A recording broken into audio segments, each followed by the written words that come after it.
25-1. Oof.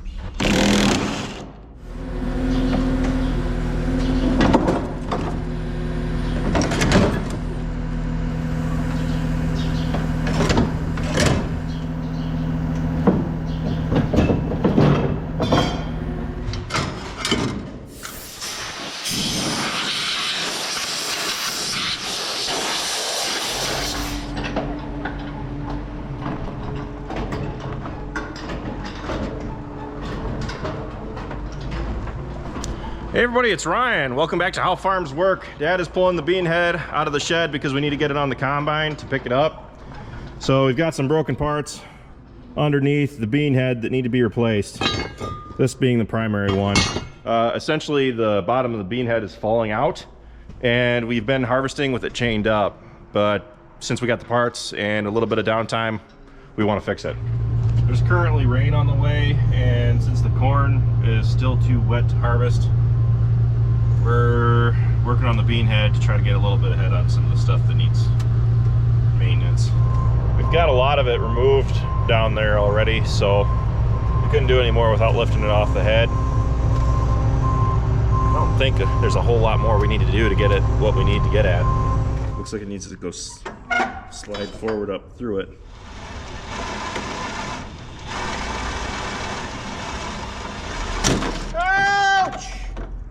There it went. Well, you're gonna get it hooked again, but there it went. I guess we don't. Yeah, that's the good news. I think that's just the one bolt that's holding it in.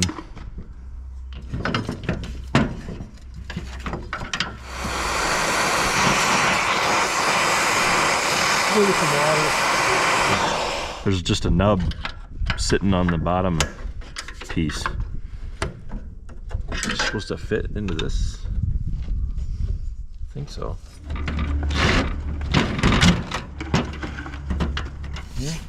Yeah. Come around this side and look at it.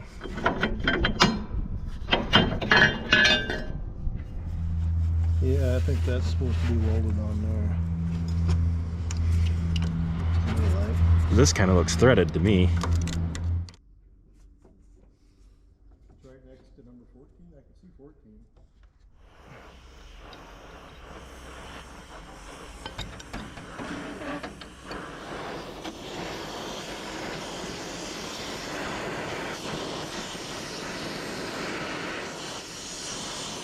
When we got the bean head tore apart, we realized that there's a ball joint underneath that side of the head that was broken. So upon using every hammer that we could find, every lubricant that we could find, and I mean every, we finally got it removed after 2.5 hours worth of beating. And we got that all reassembled. 2 parts runs to Sloan's later, we got the bean head all reassembled.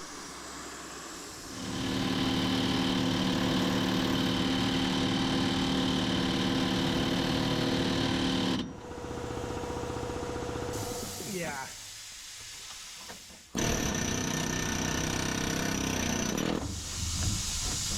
I can't believe it's still got thread. Yeah.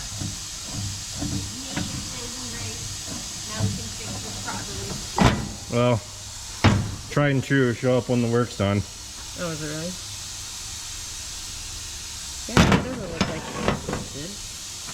That's because we've been beating on it for the last 2 hours. Like that's like borderline, almost we couldn't get it out.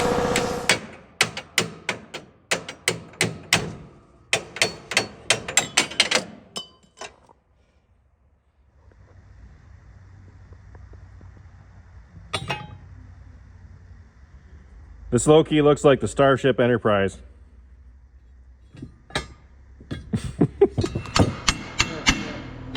Got it.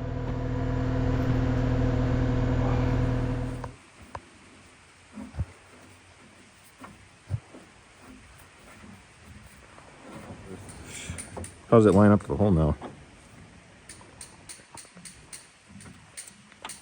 Man, how are we gonna get it in there?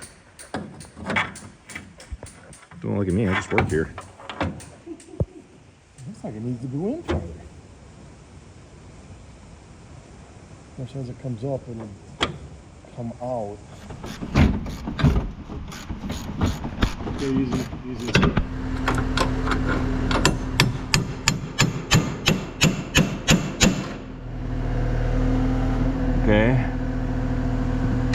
we at? Okay, I think the green piece needs to come out now towards you, so. All right, pick it up a little bit, Dad. Just a little bit.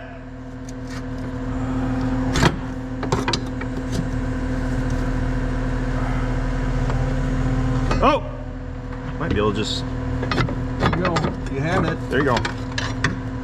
I had gone to the other side of the head and realized that one of them was broken on the other side as well. So the next day we tore that all apart and got the bean head back up and running. As far as I could tell upon inspection, those were the only two that needed any fixing.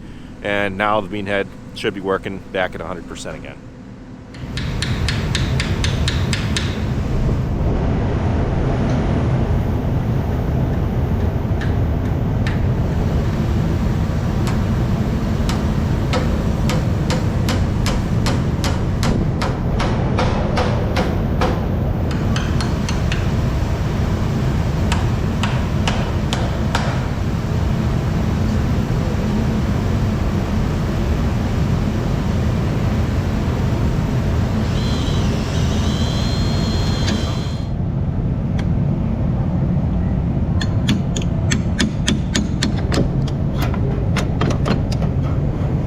That's in there like it's supposed to be.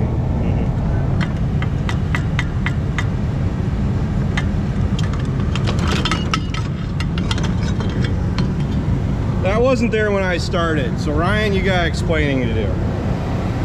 Damage to the starboard nacelle. We're going down.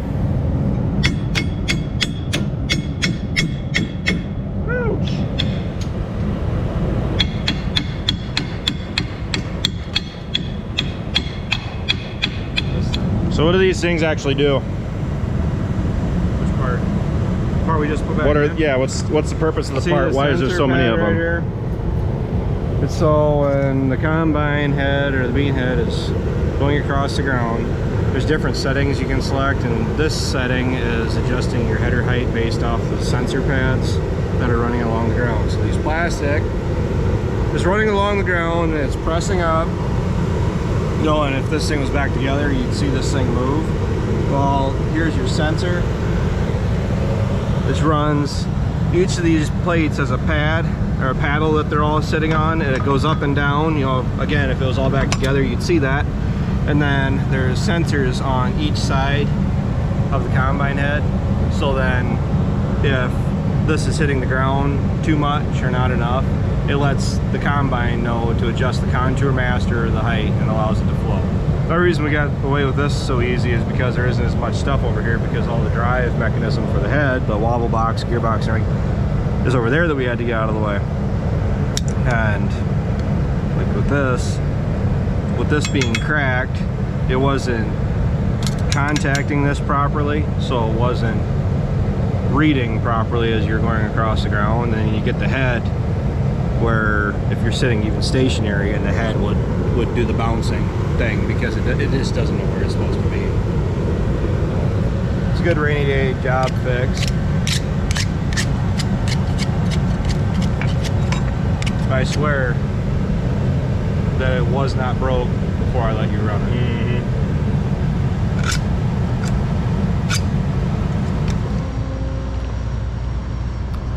We got the head reassembled. I think it helped replacing those and adjusting the head, because it seems like it's a lot more level than it was.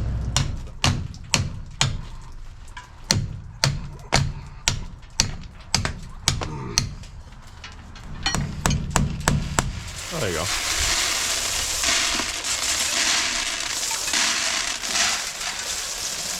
Oh, it's not as bad as I thought then. Not great.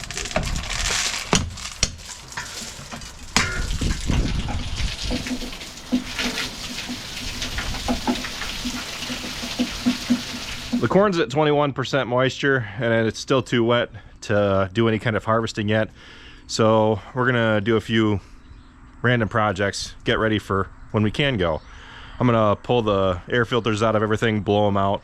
We're gonna put the duals back on the 7920 because Travis feels that it's a little bit top heavy, and we're still going to be using it for hauling back with the wagon from down at British up to this farm. But we're gonna throw the duals back on just so it's a little bit more stable.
Quite frankly, this one scares me every time I go to take it off. Why?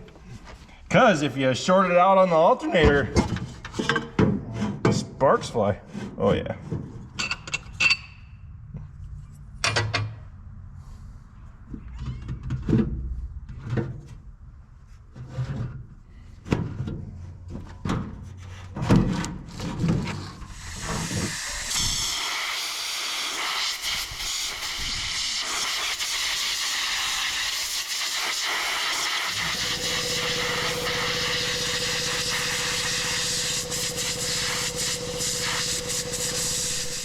The bean head is all reassembled. The tractors are ready to go, but as you may be able to tell, we need to wait for it to dry up first. So at this point, be sure to watch out for Sunday's video. We are going to try harvesting some corn to see what the moisture is going to come off on that. We have one bean field that's left to harvest, but we think the moisture on that's a little too high yet, so we're going to transition over to harvesting some corn, throw it in the bin, and hopefully dry it down. But anyway, that's pretty much it for this video, guys. Thanks for watching. Be sure to check out all of our other videos. Be sure to like, comment, and subscribe. And be sure to follow us on Facebook, Instagram, TikTok, and Snapchat. All How Farms Work. And with that, I'll see you next time.